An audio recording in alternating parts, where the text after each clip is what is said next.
Vamos ouvir agora a leitura do livro de Bert Hellinger, que formou a constelação familiar com seus estudos. E esse livro se chama Conflito e Paz. Nós já tivemos início com ele, vamos continuar. O deslocamento da vontade de extermínio.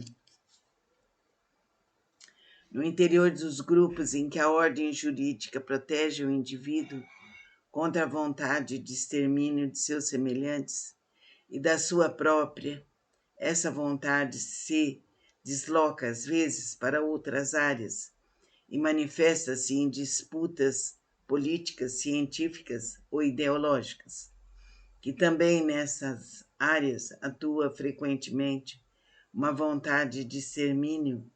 É o que vemos sempre que abandonamos a objetividade.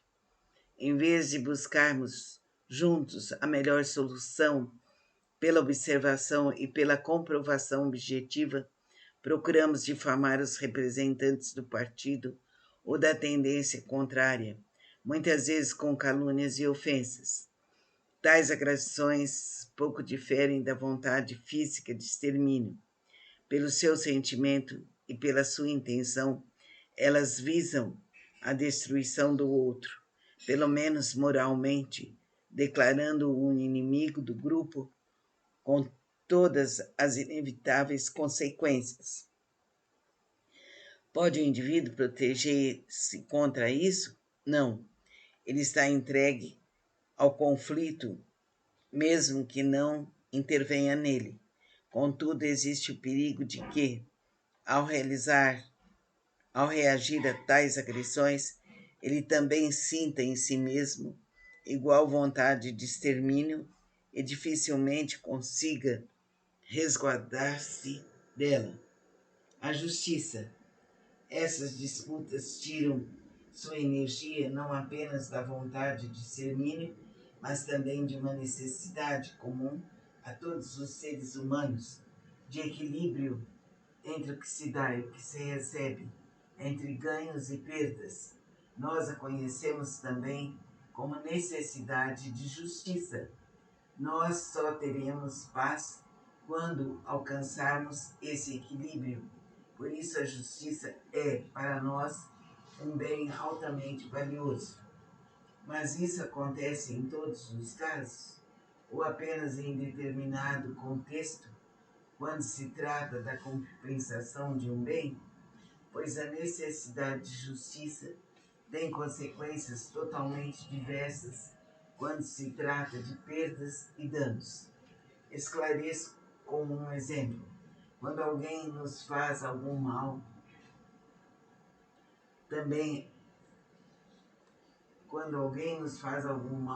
planejamos vingança. Isso é para compensar. Queremos causar um mal também a essa pessoa. Isso decorre da necessidade de compensação, portanto, da necessidade de justiça. Por outro lado, porém, também nos impele a vontade de sobrevivência e extermínio. Queremos impedir que o outro nos torne a ferir e causar danos. Ao nos vingarmos, ultrapassamos a necessidade de compensação e justiça e causamos mais sofrimento e dano ao outro do que ele nos causou. Mas o outro também quer vingança, e assim o conflito entre nós nunca tem fim. A justiça torna-se aqui um pretexto para a vingança. Em nome da justiça, faça valer a vontade de extermínio. Então vamos pensar no bem que podemos fazer e no amor que temos que desenvolver. Estudaremos no próximo vídeo a consciência. A consciência nos liberta, a consciência nos torna seres mais humanos e felizes. Que a luz bendita do Pai, do Filho e do Divino Espírito Santo esteja conosco por toda eternidade. Vamos ler agora trecho do livro do Dr. Norberto Kepp, A Glorificação. Revelação na página 11. Assim como a sociedade é formada segundo a imagem do ser humano, e com todas as suas virtudes e defeitos, tudo que existe no universo contém a imagem de Deus. Deste modo, qualquer referência a um tem relação ao outro. Mas, pela percepção melhor do Criador, teremos uma formidável captação de tudo que foi criado, conseguindo chegar a um incrível progresso. Este é o grande valor da revelação. A revelação é o processo de manifestação de Deus em todas as coisas, fenômeno que vem se dando desde a criação do mundo e que culminou um dia com a pessoa que mais foi verdadeira, Cristo. No entanto, não parou aí. E cada indivíduo, cada fenômeno tem o seu grande valor e significado, pois forma um elo a mais nessa maravilhosa descoberta dos mistérios divinos. Um simples trovão, um raio que se acenda no espaço, o amanhecer ou o entardecer, as águas que se agitam nos mares, a vertiginosa velocidade dos astros no espaço, as galáxias que se espiralam como fogos de artifício, são figuras que invadem dia e noite nossa mente para contar de algo que existe atrás deles, muitíssimo mais maravilhoso do que elas e que poderão nos levar a consumir toda a eternidade na contemplação só de alguns de seus aspectos. Estou dizendo que desde que nascemos até aqui, há bilhões de trilhões de anos, estamos extasiados diante dessa contínua revelação que tem o nome de Criador e que jamais nos cansaremos de louvar.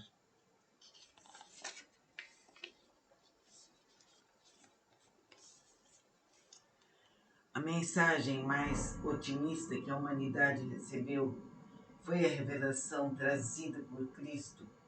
Ela trouxe todo um universo de luz incomparável a qualquer outro evento, pois o que fez e falou foi de uma dimensão incomensuravelmente superior a tudo que conhecíamos ou poderíamos saber. A distância entre ele e todo o mundo, todo o restante da humanidade, é tão grande que nós sentimos maravilhados quando conscientizamos uma ou outra atitude sua. A grande, a maior luz de todas que tivemos, foi nos dada por Cristo, por constituir-se no imenso elo que temos com a eternidade. Ele teve uma situação idêntica à nossa, humana, e outra diferente, porque possuía toda a percepção que não tínhamos, de maneira que em cada gesto seu, palavra ou sentimento, transparece um universo de magnificência que só os simples como ele poderão entender. Existe ser mais simples do que Deus? Eu penso que é muito importante conscientizarmos o motivo de ter sido perseguido e morto aquele que foi o maior homem que já passou por este mundo, Jesus Cristo. Não importa que o consideremos um Deus ou não, em todo caso, temos de admitir que foi boníssimo. A própria caridade, a compaixão que curou e confortou, tendo ao mesmo tempo uma capacidade incrível de conhecimento. Não foi ele perseguido. Seus ensinamentos demoraram 4 séculos para começar a serem admitidos na vida social do Império Romano.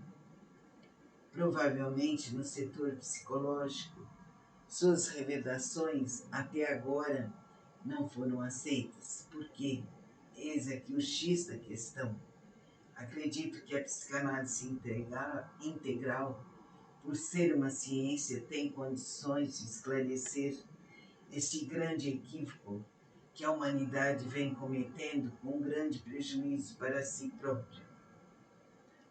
própria.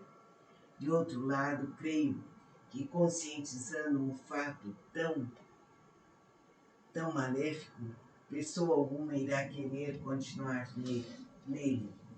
Pelo menos eu tenho tido uma experiência muito grande a respeito das crianças que, quando põem o dedo no fogo ou apertam em uma porta, quando pisam no sabão e caem, mais tarde evitam pressurosamente retornar a tal atitude. Afinal de contas, estamos fazendo tal inversão em um outro plano, isto é, com a própria existência. Penso que tal coisa não nos é conveniente. Seria muito útil perceber-se o valor da consciência, que é um fenômeno existente por si, como diziam os antigos filósofos helênicos, uma mensagem que parte do interior. Ela é a que melhor define o homem como sendo um arauto da verdade, ou uma voz que vem do alto para orientar nosso trabalho de complementação da obra de Deus. A consciência constitui sempre um valor em si, tanto a percepção de algo positivo é bom, como principalmente do que é negativo. Aliás, a captação desse último é motivo básico da existência da psicoterapia e o único caminho para atingir a realidade que está antes e depois de nossa atitude de negação, omissão ou deturpação. No ser humano, é o meio para chegar à verdade, porque é o único empecilho entre nós e Deus. O problema da verdade não é filosófico ou religioso, é psicológico, porque quanto mais enxergamos a negação que fazemos à verdade, mais a vemos, pois a característica da consciência é ser o olhar da eternidade derramado em nosso interior. Tudo que existe, os tempos passados e futuros, a beleza e magia, toda a bondade e complacência, está sintonizado em nosso íntimo, não como uma chama apenas, mas uma fogueira que arde para o todo e sempre. Cada um de nós se constitui em uma luz do Criador, que ilumina sempre, mesmo que não o queiramos, porque não há ser algum que não se enterneça diante da bondade, que não se inflame pela verdade e não se extasie em frente à beleza absoluta que captamos por partes, se bem que a saibamos e percebamos no seu total. Alguns dos antigos pensadores helênicos estavam tão maravilhados com Deus que achavam que todas as coisas eram parte dele, panteísmo. Sabemos que tudo repousa, depende e precisa dele. Toda maravilha e alegria são seus reflexos, mas ele próprio é ainda muito maior. E quanto mais o aceitamos, mais participamos da vida, que não só veio dele, mas cresce continuamente em nosso interior. Existe uma discrepância muito grande ante o otimismo da revelação e a ideia que o cristianismo adotou posteriormente a respeito do bem e do mal, principalmente quando aceitou o platonismo em sua filosofia de vida, colocando o erro como se fosse uma entidade e não uma simples carência do bem. Portanto, uma atitude de incentivar a negação do valor, valorizar a fantasia do ser cristão, o que é o nada, o mundo do sem importância. Quando a religião fala do pecado de Adão e Eva, está muito mais se referindo à atitude de todos nós em relação à verdade, ou melhor, esclarecendo o desejo do ser humano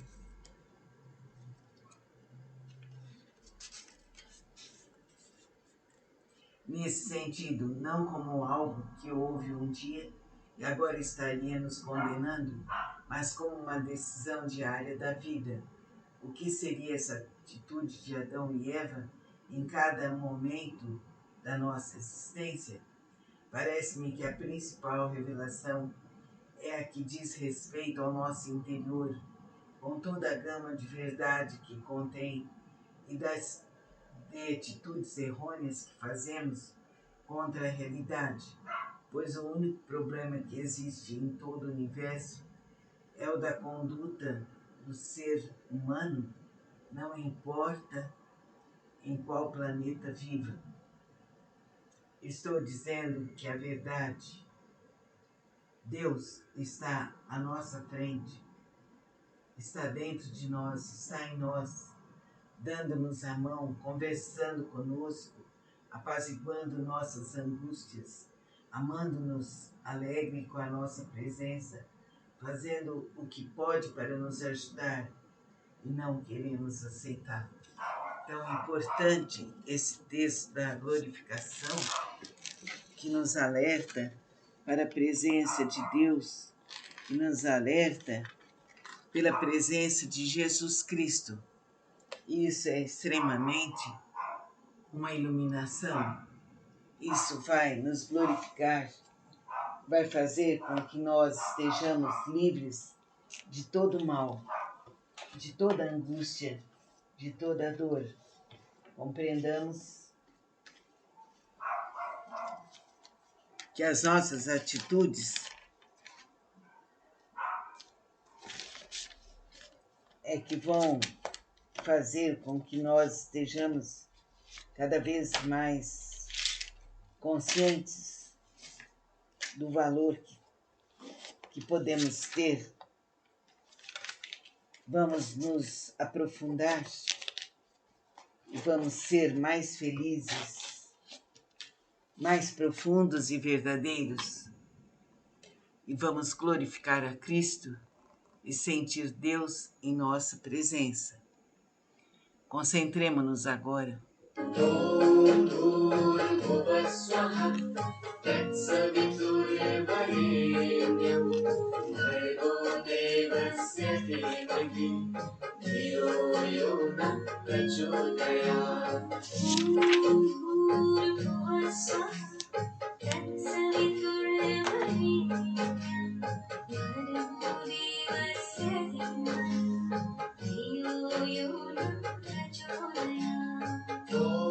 Vamos continuar o livro da ABC da Trilogia Analítica, escrito pela doutora Cláudia Pacheco. É um método dialético de Norberto Kepp.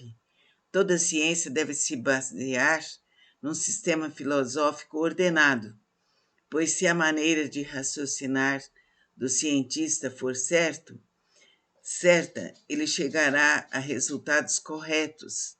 Se a maneira de raciocinar for errada, todas as conclusões que tirar também serão erradas. Na psicanálise integral, a dialética ou o diálogo é a base de todo o processo de cura. E esse diálogo, para chegar a bons resultados, tem de seguir o procedimento correto, ou seja, tem de unir os sentimentos certos às ideias certas. Kepp explica que o desenvolvimento humano é um processo contínuo de união do sentimento verdadeiro, amor, ao pensamento verdadeiro, a fim de se chegar à consciência e ação também verdadeiras, e, consequentemente, à cura de todas as doenças. Essa é, de acordo com Kepler, a única dialética possível, a que unifica dois elementos reais para se chegar a um terceiro também verdadeiro, estabelecendo-se uma constante transformação, base da própria existência. Ele também esclarece que existe a falsa dialética, ou a dialética errônea, que é justamente a base dos processos psíquicos patológicos, ou seja, quando o indivíduo tenta dialogar com um elemento falso ou inexistente. Essa foi a dialética usada por Platão, Hegel, Marx e é muitas vezes aplicada nas técnicas psicoterapêuticas ou psicanalíticas. É a dialética do ser e do não ser, do sim e do não. Exemplificando, o neurótico procura unir a realidade à fantasia, o que se verifica improducente. O psicótico faz o diálogo somente com suas fantasias, o que gera resultados ainda mais graves. Sendo a dialética do não, da antítese, ela deixa de ser um diálogo para ser um monólogo, ou uma briga sem conclusão. Por isso, o indivíduo doente sempre é do contra, rejeitando a priori tudo que é bom, belo e verdadeiro. Kepler também esclarece que existe a falsa dialética ou a dialética errônea, que é justamente a base dos processos psíquicos patológicos, ou seja, quando o indivíduo tenta dialogar com um elemento falso ou inexistente. A dialética kepliana trabalha com erros e acertos, igual às sociedades e indivíduos muito doentes, não aceitam admitir seus erros, tornando o diálogo impraticável. São unilaterais, portanto parciais, e não se desenvolvem, reacionários. Tudo que o doente pensar, movido pelo ódio e inveja, pensará errado, fato que o levará a ações também erradas. Só aquele que ama, pensa corretamente e, através dessa união do sentimento com o pensamento, chegará à consciência que lhe possibilitará agir corretamente. É por isso que as crianças e adultos muito invejosos não conseguem aprender bem da escola e no trabalho, têm dificuldades de produzir, ao passo que os mais afetivos progridem satisfatoriamente. No tratamento analítico dá-se o mesmo fenômeno, somente os mais humildes possuidores de uma atitude de mais afeto aceitarão trabalhar com a consciência de seus erros para viverem mais na sanidade. Essa é a dialética socrática cristão-kepliana. Os humildes serão exaltados e os arrogantes humilhados, mostrando que somente o amor, elemento real, pode unir-se à inteligência, outro elemento real, para um bom resultado. Os arrogantes de coração quedam humilhados, pois suas ações são resultado de uma dialética falsa ou errônea. A tentativa de dialogar com o ódio, com a megalomania ou a ausência total de diálogo jamais poderá realizar algo construtivo. Kepler cita em seu livro O Reino do Homem, volume 2, Psicoterapia Trilógica, é o processo de conscientização da dialética errônea e a recuperação e desenvolvimento da humanidade dependem só dessa percepção. Mas, como disse anteriormente, a maioria das orientações psicológicas baseia-se na dialética errônea e consideram a essência do ser humano e da própria realidade como boa e má ao mesmo tempo. Elas tentam integrar o lado negativo ao positivo do ser humano, dando todo o apoio à loucura da humanidade. Exemplificando, Freud considerava o inconsciente uma base do psiquismo humano e o inconsciente seria o depositário de muitos sentimentos e pensamentos doentios.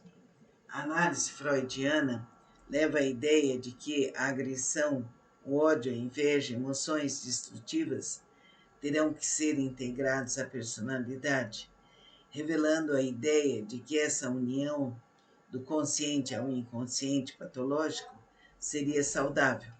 Ora,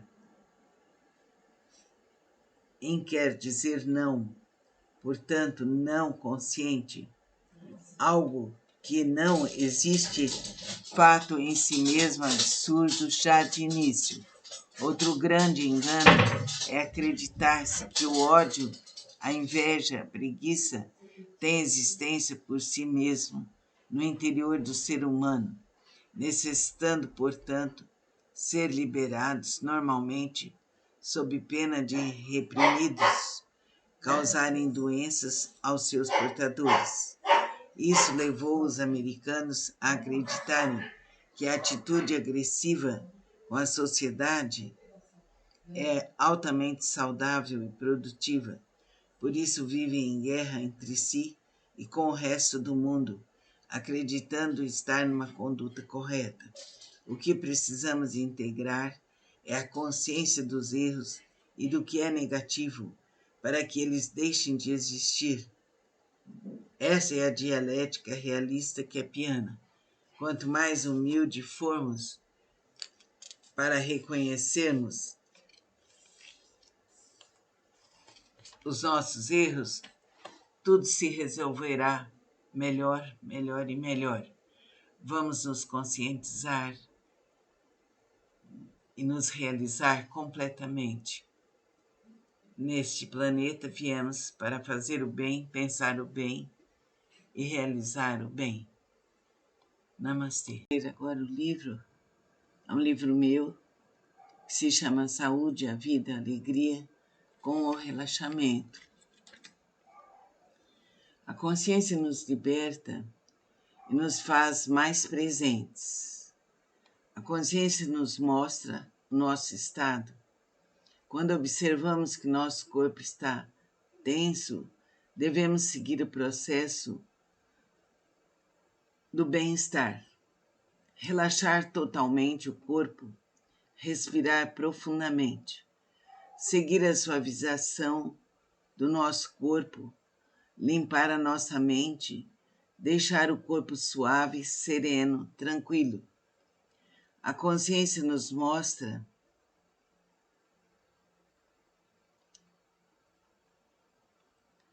tudo que precisamos, basta obedecê-la. Acatar a consciência é o melhor passo para poder realizar uma ação real e produtiva. Segundo o Dr. Norberto Kepp, toda ação boa, bela e verdadeira vai nos deixar bem. Estamos aqui na Terra para seguir a nossa consciência.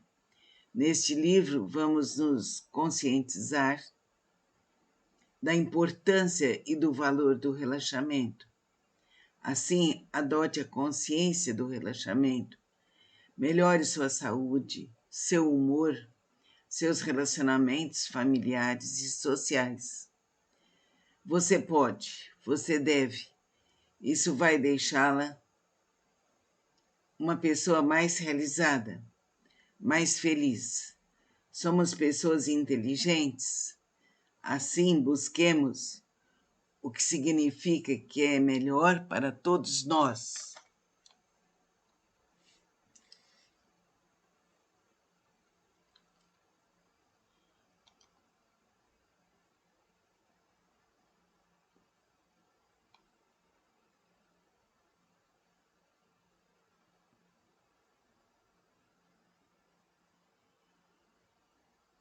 Em cada momento onde estivermos, devemos prestar atenção naquilo que estivermos fazendo.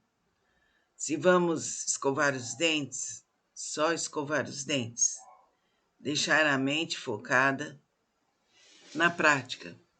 Se estamos fazendo um café, só prestar atenção nesse café que estamos fazendo. Se estamos mexendo o arroz, estarmos conscientes dessa mexida no arroz. Em cada passo que dermos, que estejamos conscientes, vibrantes e felizes. Quando estamos presentes em cada momento, em cada movimento, na execução de um trabalho, de um estudo, isso vai constituir em nossa libertação. É melhor estarmos presentes, conscientes e vivermos assim, com o nosso corpo tranquilo, com a nossa mente suave e ligada àquilo que estamos fazendo. Isso vai nos dar uma suavização, um relaxamento. Se você está fazendo um café e pensando em coisas tão interessantes, isso não é bom para você e nem para ninguém. Demonstrar a alegria de ser e de existir. Quando estamos bem, sorrimos mais, amamos melhor, nos expressamos carinhosamente. Quando estamos tensos e irrequietos, tudo isso fica para trás. Ame-se mais, cuide-se mais, respeite-se mais. Assim, através da prática constante e consciente do relaxamento, vamos sentir mais alegria de ser e de existir. Nossa vida será a nossa escolha. Vamos escolher o melhor. Vivenciemos o bem, a paz, o amor. Vamos aprender a relaxar. Leia com atenção os exercícios e pratique. Tenha um tempo para você. Saiba aproveitar cada instante de sua vida.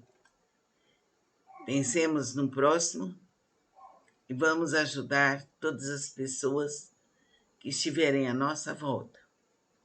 Quando melhoramos profundamente, nossa energia muda, irradiamos luz para toda a família, para todos os seres e para o universo. Deixe o sorriso vir. Deixe a alegria vir. Deixe que a alegria se manifeste. Você pode, você deve.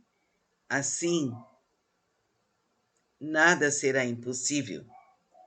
Basta querer, basta se dedicar, basta ter um tempo para você. Deixe um tempo para você se aprofundar. Isso será muito bom. Será a nossa libertação. Agora, sentado ou deitado, vamos relaxar este corpo. Coluna ereta, feche seus olhos, separe os pés, coloque os polegares no centro das mãos, feche as mãos, observe seu corpo e relaxe. Suavize seu rosto, o pescoço, solte os ombros, suavize a coluna vertebral, relaxe profundamente.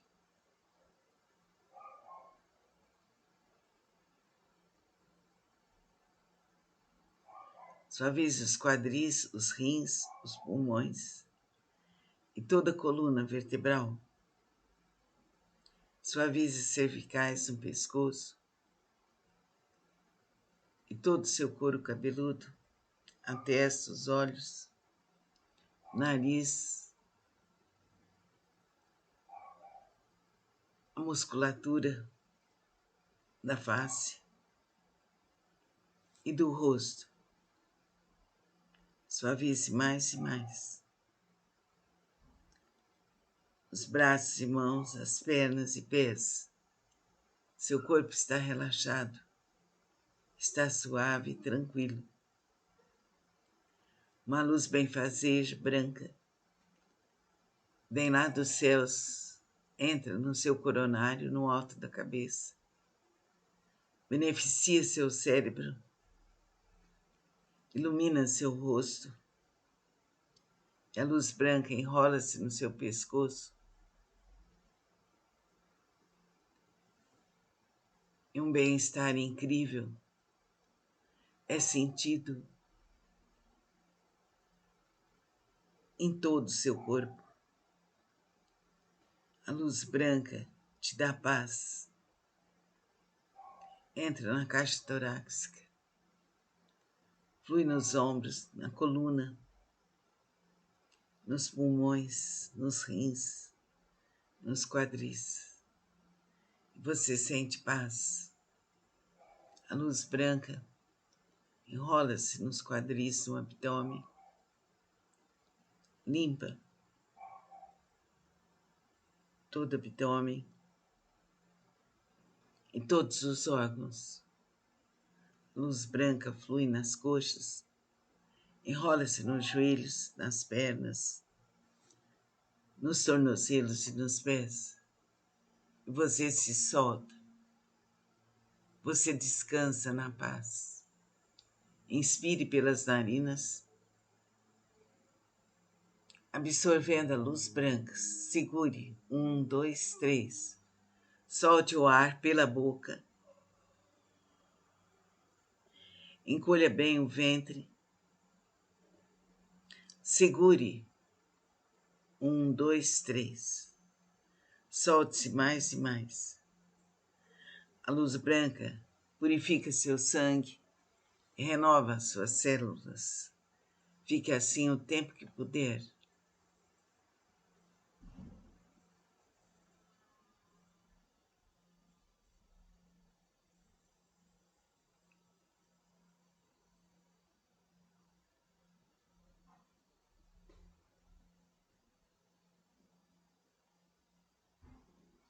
O incrível bem-estar toma conta de sua mente, de seu coração.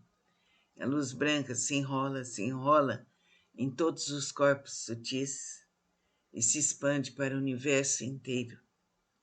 Onde quer que você caminhe, você estará com toda a proteção da luz branca.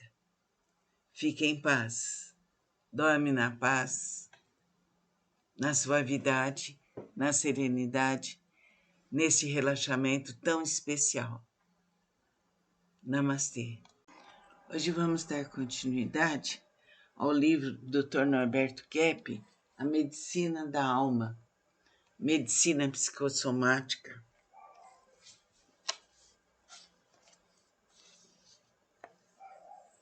A psicanálise pode ser, o psicanalista pode ser um médico, um psicólogo ou uma pessoa formada universitariamente, mas que tenha conhecimentos aprofundados sobre psicopatologia. Qualquer profissional que não satisfaça essa exigência está fadado ao insucesso. Fato muito importante é que o povo tende a ver no psiquiatra o profissional encarregado da cura de todos os males psíquicos, ignorando que, sem formação adequada, ele próprio é um leigo como qualquer outro.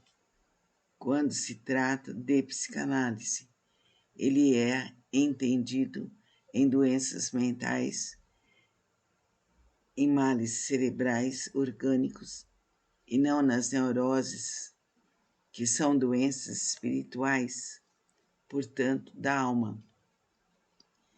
Aliás, justamente nesse domínio é que o homem é exigido de modo integral, ou melhor, ele tem que possuir capacidade de se dedicar inteiramente ao estudo de uma nova ciência que, por estar no seu início, ainda se presta para tantas opiniões contraditórias e teorias. Ele tem que viver só em função desse trabalho, caso queira obter sucesso. E o que esta ciência está descobrindo? O seu iniciador, no seu sentido estrito, foi Sigmund Freud, que permaneceu mais no terreno específico das neuroses. Em seus escritos, deixou entrever um desenvolvimento da psicanálise em outros setores, no campo da educação das doenças mentais, etc. Porém, somente com Franz Alexander, fundador do Instituto de Psicanálise de Chicago, é que ela ingressou definitivamente